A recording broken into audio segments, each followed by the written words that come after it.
3 মাস বয়সী শাহজাদ শেখ জয়ের 2 কানে জন্ম থেকেই অলৌকিকভাবে লেখা রয়েছে আল্লাহু। ফুটফুটে শিশুর পবিত্র মুখ দেখে মা বাবা যতটা খুশি হয়েছেন, অবাক হয়েছেন তারও বেশি। অনেক কষ্ট করার পর আমি আমার বাচ্চার মুখ দেখতে পাইছি। তো আমার বাচ্চার মুখ দেখার পর আমি হঠাৎ করেই দেখি যে আমার বাচ্চার 2 কানে আল্লাহু লেখা।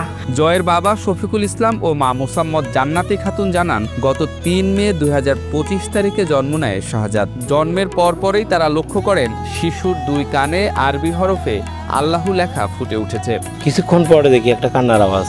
সে কান্নার আওয়াজ আমার মন প্রাণটা জোড়ায় দেয়। আমার কাছে যখন আমার সন্তানকে এনে দেয়, সবার আগে তার মুখের দিকে চোখ না যায়, আমার চোখ গেছে কানের দিকে, দেখি আল্লাহ লেখা। তো দেখে আমি অনেক খুশি হলাম। আমি অনেক ভালো করে দেখলাম, দেখি না 2 কানে তার আল্লাহ লেখা। তে আল্লাহ লেখা দেখে আমি, আমার পরিবার বা অনেকেই, সকলেই আমার এলাকাবাসী দেখে অনেক খুশি। সবাই বলল অনেক ভাগ্যবান। জয়ের মা জান্নাতি খাতুন আবেগ আপ্লুত হয়ে জানান, তিনি বিশ্বাস করেন এটি আল্লাহর পক্ষ থেকে তাদের জন্য আশীর্বাদ। তিনি স্বপ্ন দেখেন সন্তানকে মাদ্রাসায় পড়িয়ে একজন আলেম হিসেবে গড়ে তুলবেন। আল্লাহর কাছে আমার একটাই আশা, আমি যাতে আমার বাচ্চাকে আলেম বানাতে পারি বা আল্লাহর পথে বাচ্চাকে শিক্ষা দিতে পারি। বগুড়া সদর উপজেলার নারুলি আনন্দপাড়া এলাকায় জন্ম শিশু শাহজাদের। তার জন্মের পরপরই এলাকায় আলোড়ন তোলে কানে আল্লাহু লেখা নিয়ে ভূমিষ্ঠ হওয়ার ঘটনা। আমি আসলাম দেখতে আসা দেখতে পেলাম তার কানে আল্লাহু লেখা। তা আমরা খুশি হয়ে সবাই আমরা দোয়া করলাম যে তোর সন্তানটা যাতে একটা আলম বানাতে পারিস, ভালো সন্তান আল্লাহ দিছে। আল্লাহ তুই একটু আল্লাহর পথে তাকে পড়াশোনা করিস, কোরআন পড়বি, আলেম হবি, যাক এই দোয়াই করলাম, করে আমরা খুব খুশি হলাম। গ্রামবাসীরাও শাহজাদের বাড়িতে ভিড় করছে তাকে এক পলক দেখার জন্য। জানে না, তবে আমরা বাড়িতে সবাই দেখে অবাক হয়ে গেছি যে একটু ছোট একটা মাসুম বাচ্চা, কানেতে এরকম তার একটা আল্লাহর নকশা।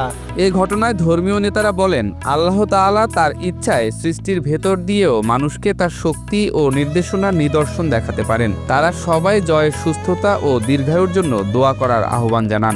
সাম্প্রতিক আমাদের বগুড়া নারুলিতে একটি সন্তানের জন্ম হয়েছে, যার 2 কানেই আল্লাহু লেখা চিহ্ন দেখা যাচ্ছে, অর্থাৎ আল্লাহ নামের মতো চিহ্ন তার 2 কানে দেখা যাচ্ছে। যে বিষয়টিকে কেন্দ্র করে এলাকাতে ইতিমধ্যেই চাঞ্চল্যের সৃষ্টি হয়েছেন। অসংখ্য মানুষেরা বাচ্চাটিকে দেখার জন্য ভিড় জমাচ্ছেন। এ সম্পর্কে শরীয়তের দৃষ্টিভঙ্গি কি, ইসলাম কি বলে? প্রথমে একটি বিষয় পরিষ্কার হওয়া উচিত, আল্লাহ তাআলা যা খুশি তাই করতে পারেন। যেমন আল্লাহ তাআলা কোরআনুল কারীমের মধ্যে বলেন, ইন্নাল্লাহা আলা কুল্লি শাইইন কদির, নিশ্চয়ই আল্লাহ তাআলা সর্বময় ক্ষমতার অধিকারী, তিনি যা খুশি তাই করতে পারেন। পবিত্র কোরআনুল কারীমের অন্য জায়গার মধ্যে আল্লাহ তাআলা বলেন, কুন ফায়াকুন, আল্লাহ তাআলা যখন বলেন কোনো কিছু হও, সঙ্গে সঙ্গে সেটা হয়ে যায়। তার মানে আল্লাহ তাআলার বিনে ইশারায় এই পৃথিবীতে কোনো কিছুই সংগঠিত হয় না। এখন আমাদের বগুড়া নারুলিতে যেই বাচ্চাটির কানে আল্লাহর মতো চিহ্ন দেখা যাচ্ছে, অসংখ্য মানুষেরা এটাকে অলৌকিক ঘটনা মনে করে বাড়িতে ভিড় জমাচ্ছেন বাচ্চাটিকে দেখার জন্য। এই ক্ষেত্রে আমাদের করণীয় কি বা শরীয়তের দৃষ্টিভঙ্গি কি? একটি বিষয় আমাদের পরিষ্কার হওয়া উচিত, সেটা হলো আল্লাহ তাআলার বিনে ইশারায় কোনো কিছুই সংগঠিত হয় না। কত সত্য!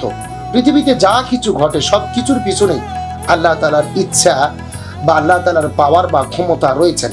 এখন আমরা যদি কোথাও আল্লাহর নাম লেখা দেখি, সেটা মানুষের কানে হোক, মাছের পেটে হোক বা গোস্তের মধ্যে হোক, অবশ্যই আল্লাহ তাআলার নামকে আমাদের সর্বোচ্চ সম্মান করতে হবে। এখন আমরা যদি কোথাও আল্লাহর নাম হঠাৎ করে দেখতে পারি, সেটা বাচ্চার কানে হোক বা গোস্তের মধ্যে হোক, মাছের পেটে হোক, তাহলে সেটাকে দেখার পরে আমরা আনন্দিত হতে পারি, আমরা নিজেদের দিক থেকে তৃপ্তি লাভ করতে পারি। এটা আমাদের আনন্দের কারণ হতে পারে। আমরা তখন আল্লাহ তাআলার শুকরিয়া আদায় করব, আল্লাহ তাআলার শুকরিয়া জ্ঞাপন করব, কৃতজ্ঞতা প্রকাশ করব। তবে এটাকে কখনোই ঈমানের ভিত্তি মনে করা যাবে না।